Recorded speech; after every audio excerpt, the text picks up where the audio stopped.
Hello, welcome back to my Sunday From. Today I have another update. Since today was a court hearing, I wanted to give you guys some information before you go along your week. And here it is, just to give you the back origin story of the whole case. This is true crime, guys. This is solely, you know, an update on the Amityville mystery case. So February 29th, um, police were called to a park in Long Island, New York, by a concerned father who claimed his daughter and schoolmates found human remains at a park near their school. This was in the morning around the time parks open. As the cops searched the area, more remains were found at another spot in the park. So that's just the background. It's pretty self-explanatory. School kids were walking to school and they stumbled upon an arm. The arm had tattoos on it. The cops were called. They searched and found more remains in another spot in a park. Same park, I think it's called Bethpage Park. So they found more remains in another location. So the tattoos on the victims concerned the investigators, who immediately suspected gang violence. Medical examiners determined that they were the remains of a male and female victim. So this was just the beginning of the investigation. They were trying to identify them. So the first thing they did was read the tattoos, and when they saw so many tattoos, instantly red flags. And so soon thereafter, this, you know, profiling didn't exist because, well, today the victims, for example, were identified as 59-year-old women from Yonkers named Donna Connolly and Malcolm Brown, 53. They lived together as a couple in Westchester County. So the reason that they threw it out was because of the investigation that was conducted further after February 29th, and this took place March 5th. And this March 5th, this incident here, in and of itself, took 3 days. So March 5th, the investigation continued to a prior residence a couple were known to have lived. Findings were more remains at the location, and the 4 suspects were detained. So they have their guys, right? They have their guys. And so their names are Jeffrey Mackey, Amanda Wallace, Alexis Nieves, who wasn't a current resident but homeless, and the alleged perpetrator Stephen Brown, Malcolm Craig Brown's first cousin. The female victim, Donna R. Connolly, was supposedly seeing Stephen Brown, and the fight over a girl led them to lose their lives in the tragic family dispute. Both the couple.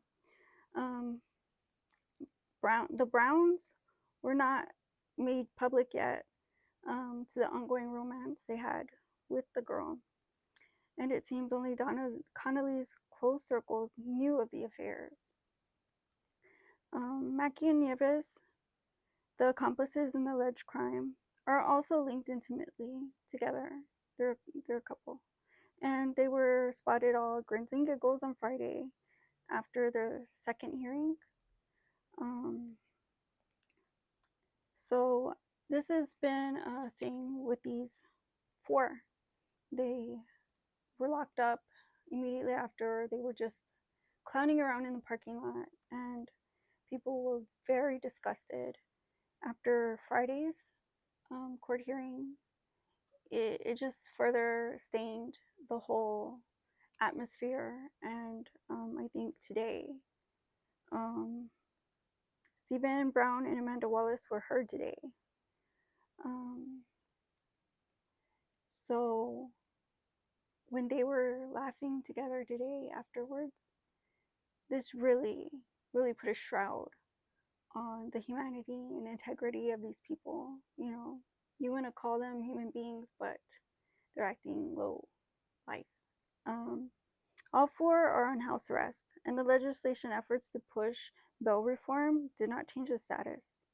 So, you know, the government, authorities all stepped in and vocalized their concern and spoke out against allowing such atrocious predators out into the public, you know, to freely roam. You know, even though they're on house arrest, their concern was what's the race going to stop them from continuing to jeopardize the public safety, you know, and health.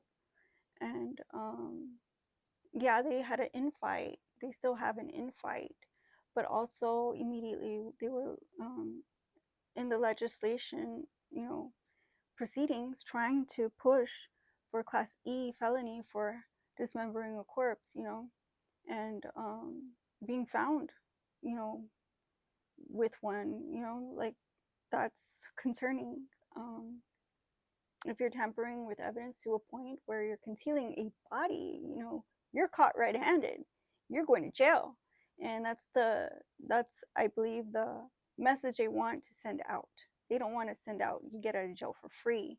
You know, Andrew Cuomo in 2019 sent the wrong message to the wrong group of people, and of course, this is the effects, you know, the after effects of it all, and it shocked the community of Amityville, Babylon.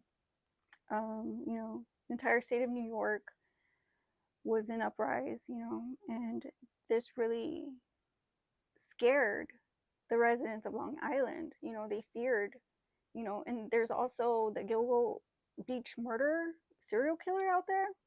They're they're really, you know, affected right now by violence and to this degree. Um, so that's like 5 perpetrators who committed these acts they found, you know, in this month, you know. Um, so allegedly, you know, and so we need to make sure that there's no loopholes. And I think the legislation, you know, it didn't change their status, but you know, it's a push for forward to have better footing in the future to detour violence in the neighborhoods, you know, in communities, because I feel like the group of children, you know, stumbled upon a crime scene. Had they been witnesses, there's no telling of what degree. Um, I would, you know, regret, you know, that people commit when they're, how do you say, desperate. And I don't like that it was in a park. I don't like that it was near a school. I don't like that it was in a residential area. I don't like that it exists, but um, the fact that, you know, what Raymond Tierney clapped back, you know, on Sunday about this bail reform. He said, um, to the extent of dangerous, the criminal is not liable at that point. It's kind of giving and telling that, oh, well, children don't matter, you know, to me, in my opinion, you know, honestly, humbly, because, you know, there's always a concern out there. And they have other laws coming out that are just demeaning to, you know, to the most vulnerable innocent out there. And, you know, and it's like, how many more times do they want to expose the public to these things?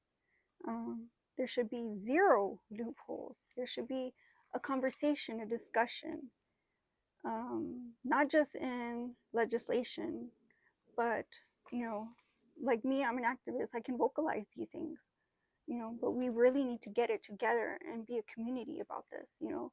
I guess we're just sitting back and watching the news, but also we need to be members and vocalize to the authorities and the officials, you know, our concerns, you know, because I believe that we have enough experience in our own, you know, households to, um, you know, relay what's important to us, you know.